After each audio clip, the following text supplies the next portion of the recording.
In a small, quiet town, nestled between rolling hills, there lived a man named Thomas.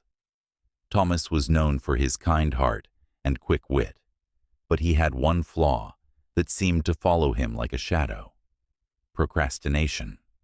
He was always putting things off, telling himself, "I'll do it tomorrow." Whether it was fixing the leaky roof, replying to an old friend's letter, or even starting a project he was passionate about, Thomas always found a reason to delay. Thomas worked as a carpenter, crafting beautiful furniture that was admired by everyone in town. But lately his workshop had grown cluttered with half-finished projects: a chair missing a leg, a table with only 3 legs, and a cabinet with no doors, all waiting for Thomas to find the time to complete them. His customers were growing impatient, but Thomas would just smile and say, "Don't worry, I'll get to it soon." One crisp autumn morning, Thomas received a letter from his childhood friend, Emily. She was getting married in 2 months and wanted Thomas to build her a special wedding arch as a gift. The letter was filled with excitement and hope, and it ended with the words, "I know you'll make it perfect, Thomas. You always do." Thomas read the letter and felt a surge of pride. He immediately sketched out a design for the arch, imagining how beautiful it would look adorned with flowers. But as he set the sketch aside, he thought, "I have plenty of time. I'll start next week."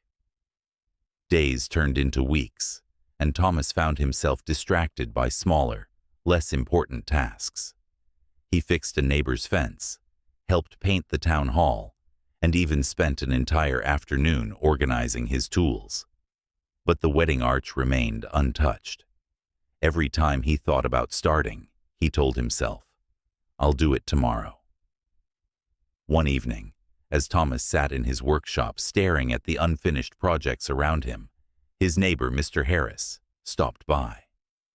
Mr. Harris was an elderly man with a kind smile and a wealth of wisdom.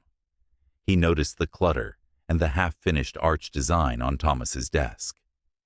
"Thomas," Mr. Harris said gently, "you've got a lot on your plate. But you know, time has a way of slipping through our fingers if we're not careful." Thomas sighed. "I know, Mr. Harris. I just keep thinking I'll have more time tomorrow. But tomorrow never seems to come." Mr. Harris nodded thoughtfully. "Let me tell you a story. When I was younger, I always wanted to write a book. I had the idea, the characters, even the title. But I kept putting it off, thinking I'd do it when I had more time. Years went by, and I never wrote a single page. Now, I'm too old to start, and that book will never exist. Don't let your tomorrows steal your todays, Thomas." Thomas felt a pang of guilt. He looked at the wedding arch design and realized Emily's wedding was only 3 weeks away. He decided then and there to start first thing in the morning. But the next day, Thomas woke up feeling under the weather. He told himself he'd start as soon as he felt better. Days passed, and his cold lingered. By the time he recovered, there were only 2 weeks left until the wedding. Panic set in. Thomas rushed to his workshop and began working on the arch. He cut the wood, sanded the edges, and started assembling the pieces. But as he worked, he realized he didn't have enough materials to finish. He had to order more, and the delivery would take a week. The days ticked by, and Thomas worked late into the nights, his hands growing sore and his eyes heavy with exhaustion. Finally, with just 2 days to spare, the arch was complete. It was beautiful, just as he had imagined, but Thomas felt no joy. He was too tired and too stressed to appreciate his work. On the day of the wedding, Thomas arrived at the venue, carrying the arch on his back. Emily greeted him with a warm hug, her eyes sparkling with gratitude. "Thomas, it's perfect. Thank you so much."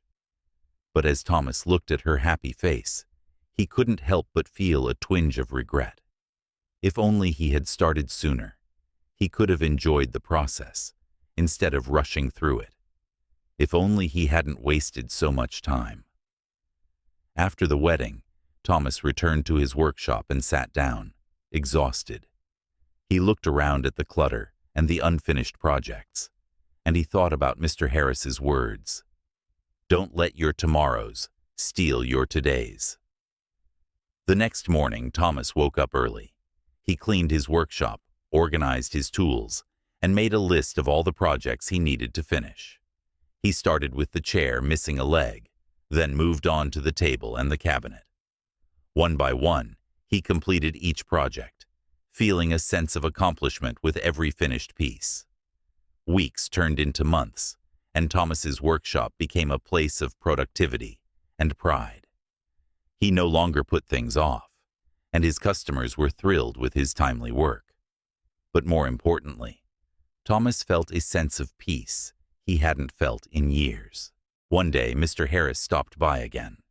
He looked around the workshop and smiled. Well, Thomas, it looks like you've been busy. Thomas grinned. Thanks to you, Mr. Harris. I finally learned my lesson. Procrastination only leads to stress and regret. It's better to tackle things head-on, one step at a time. Mr. Harris nodded. That's a lesson worth learning, my boy.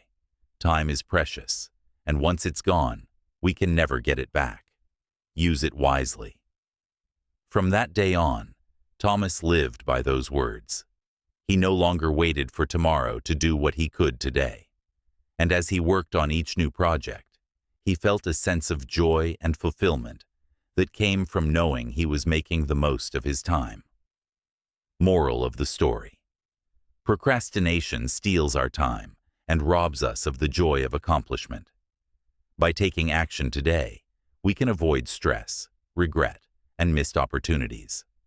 Don't wait for tomorrow. Make the most of today.